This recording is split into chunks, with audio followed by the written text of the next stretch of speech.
السلام علیکم میرے دوستو بھائیوں، کیا حال ہے؟ خیریت ہے؟ ٹھیک ٹھاک؟ خوشبو لگا کے آپ سے بات کرتے ہیں۔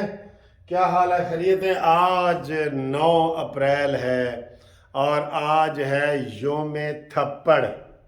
جی ہاں، جب رات کو عمران خان کو تھپڑ مار کے وہ ہیلی کاپٹر آیا تھا اور 2 تھپڑ مار کے اس کو وہاں سے نکالا تھا، نکلتا نہیں تھا، اتنا ضدی تھا، کہتا میں آخری گیند تک کھیڈاں گا۔ لوگ کہہ رہے سن جی وہ وکٹاں بھی لے گئے نے، کھلاڑی بھی باہر چلے گئے نے، تسی کتنے کھڑے؟ کہتا نہیں، میں آخری وکٹ تک کھیلوں گا، میں آخری بال تک کھیلوں گا، میں آخری گیند تک کھیلوں گا۔ تو جناب آخر میں اس کو 2 تھپڑ مارے گئے اور یہ پھر جناب وہاں سے کچھ چیزیں چوری کر کے تو وزیر اعظم ہاؤس سے نکلا تھا رات کو 12 بجے۔ آپ کو یاد ہے نا، 12 بجے عدالت نے کچھ نہیں کیا تھا، عدالت نے ہی فیصلہ دیا تھا کہ یہ تمہارا، یہ قاسم سوری کا فیصلہ، یہ اسد کیسر کا فیصلہ، یہ سب ڈرامے ہیں، ختم ہیں، اور you are no more P M. یہ پہلی، جب سے پاکستان بنا ہے نا، پہلا وزیر اعظم ہے منحوس اور بدقسمت جو قانونی طریقے سے گیا ہے، ورنہ کسی وزیر، نواز شریف کو قانونی طریقے سے نہیں نکالا گیا، یوسف رضا گیلانی کو قانونی طریقے سے نہیں نکالا گیا، بے نظیر کو، جتنے اس سے پیچھے بھی سارے، یہ واحد ہے جو آئین اور قانون کے مطابق جس کے اوپر عدم اعتماد کیا گیا اور وہ کامیاب ہوا۔ اس سے پہلے کوئی عدم اعتماد ہی کامیاب نہیں ہوا تھا۔ تو آج جناب ہے یوم تھپڑ، یہ لو، یہ لو۔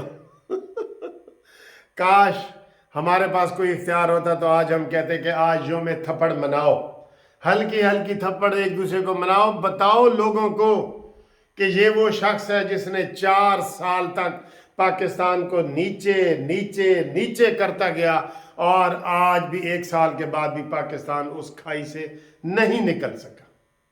وہ جو 4 سال پہلے جب بھی آیا تھا نواز شریف کے دور میں، دیکھو چینی کا کیا ریٹ تھا، آٹے کا کیا ریٹ تھا، ڈالر کا کیا ریٹ تھا، پیٹرول کا کیا ریٹ تھا، اور اس نے آ کے تباہی مچا دی، اس نے آ کے سونامی مچا دی، سیلاب آتا۔ دوستو جب سیلاب اور سونامی آتے ہیں نا، وہ بیچ میں کسی امام مسجد کا گھر ہو تو اس کو بھی گرا دیتا ہے سیلاب، کسی انگریز کا گھر ہو تو وہ بھی گرا دیتا ہے، کسی وکیل کا گھر ہو، ڈاکٹر، یہ ایسی سونامی آیا جس نے ملک کا بٹھا بیڑا غرق کر دیا۔ آپ یقین کریں، ہم 20ویں معیشت میں ہمارا نام آ رہا تھا دنیا میں، 20ویں معیشت میں۔ آج ہمیں افسوس ہے کہ اس 1 سال میں بھی کوئی کارکردگی نہیں ہوئی، لیکن یہ کہتے ہیں کہ یہ اسی کے دستخط شدہ معاہدے ہیں جو ہم نبھا رہے ہیں۔ ہم آئی ایم ایف کے چنگل سے نہیں نکل سکے، یہ حکومتی کوئی کارکردگی نہیں دکھا سکی۔ یہ کہتے ہیں جی کہ سارا یہ کھلواڑ نیازی نے کیا ہے۔ تو یوم تھپڑ آج منانا چاہیے تھا، آج یوم تشکر منانا چاہیے تھا، لیکن نہیں سر جی، ادھر سے کوئی آواز نہیں آ رہی۔ شہباز شریف صاحب تھے، کم از کم یہی کہہ دیتے کہ بھئی آج یوم تشکر مناؤ کہ اس آدمی سے ہماری جان چھوٹی جو فتنہ اور فساد تھا۔ آج 5 بندوں کو روزے کھلاؤ، یہی کہہ دیتے، چلیں جلسے نہ کرتے۔ یہ نواز شریف صاحب سے، شہباز شریف صاحب کی طرف سے یہ پیغام آ جاتا کہ آج غریبوں کو، ہر بندہ 5 غریبوں کو روزے کھلائے، جو بھی کوئی صاحب حیثیت ہے، ایم پی اے ہے، ایم این اے ہے، سیاست میں ہے، ناظم ہے، چیئرمین ہے، اس کے اوپر یہ یوم تشکر مناتے ہوئے وہ 5 غریبوں کو روزہ کھلائے۔ یہ یوم تشکر ہو سکتا تھا، اور کتنی چیزیں ہو سکتی تھی، لیکن نہیں سر جی، ادھر سے طویل خاموشی ہے، طویل۔ چلیں ہم آپ کو یوم تشکر کی مبارکباد دیتے ہیں اور یہ دعا کرتے ہیں رمضان میں کہ یا اللہ جو اس شخص نے، فتنہ اور فساد نے پاکستان کو ڈبویا تھا، اس کا کوئی ایسا وسیلہ بنا کہ وہ پاکستان دوبارہ سے وہ 2018 والے سال میں آ جائے، ہر چیز کی قیمتیں 2018 کی آ جائیں۔ اب میں یہ کہتا ہوں کہ ابھی تو شکر کریں کہ عمران خان 2 ووٹوں کی اکثریت سے جیتا ہوا تھا، اس کو فل میجارٹی نہیں ملی تھی، 2/3 میجارٹی نہیں ملی تھی، ورنہ اس نے آئین بھی بدل دینا تھا، اور خدا نہ خواستہ اس نے ہمارے ایمان کو خطرہ ہونا تھا. اب تو ہم کہتے ہیں نا کہ ہماری معیشت ڈوبی ہے، ہمارا ایمان بچانے کا وقت آ گیا ہے. ایمان جس طرح کہ یہ اسٹیبلشمنٹ نے اور انہوں نے مل کے ایسے بندے کو منحوس کو صادق اور امین ڈکلیئر کیا جو اپنی بیٹی کو بیٹی نہیں کہتا. کدھر گئی ان کی غیرت؟ آج وہ کہہ رہا تھا کہ پھر آج تقریر کر رہا تھا مجھے یہ قتل کرنا چاہتے ہیں، یا وہ مرتضیٰ بھٹو کی طرح یا سلمان تاثیر کی طرح. روز نیا ڈرامہ ہو بھی جا قتل. اب تم اتنے روز لوگوں کو ادھر بٹھا کے وہ داستان سنا رہا ہوتا ہے کہ مجھے یہ پکڑنا چاہتے ہیں، مجھے مارنا چاہتے ہیں، مجھے یہ ہے وہ ہے. جب تو ہائی کورٹ میں سر پہ شاپر اور ٹوپی لوہے کی چڑھا کے آیا تھا نا، ہم تو اسی دن ہی شرم سے ڈوب گئے تھے کہ یار یہ لیڈر ہے پاکستان کا، یہ وزیر اعظم رہا ہے. کبھی آج تک بڑے سے بڑا دہشت گرد بھی جو ہے اس طرح ٹوپی پہن کے کہیں نہیں نکلا ہوگا.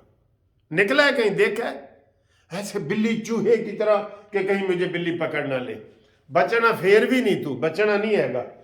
اور یہ تو تھا یوم تھپڑ، یہ نہیں منایا حکومت نے. اب یہ ہم آپ کو بتاتے ہیں کہ جناب علی جو ایک عمران خان کا قتل جو حملہ سو کالڈ ہوا تھا وزیر آباد میں، اس کا جو مدعی تھا وہ آج فوت ہو گیا. اب اس کو دو طرح سے استعمال دونوں لوگ کرنا چاہیں گے. عمران خان کہے گا کہ انہوں نے زہر دے کے اس کو مارا ہے، یہ کہیں گے کہ عمران خان نے مارا ہے کیونکہ اس نے ابتدائی تشویش جو تھی، تفتیش، انویسٹیگیشن، وہ اس کے پاس تھی اور وہ بڑے اچھے طریقے سے اس نے کی تھی. تو اس لیے وہ کہہ رہے ہیں کہ جی اس کی پتنی ابھی اس کا یہ تازہ خبر آئی ہے ابھی کہ وہ جناب فوت ہوئے ہے. تو دیکھتے ہیں اس کے اوپر کیا آئے گا. بہرحال یہ خبر ہے کہ عمران خان کے جو ایف آئی آر جس بندے نے کرائی تھی وہ قتل ہو گیا ہے، وہ مر گیا ہے، وہ فوت ہو گیا. ٹھیک، اچھا جی، یہ صورتحال ہے. اس کے بعد جناب علی ریفرنس کا سلسلہ جاری ہے. بہت سارے دوست رابطہ کر رہے ہیں کہ جی ساڑھے 9 دا بھی ریفرنس کرو، ساڑھے 9 دا بھی کرو.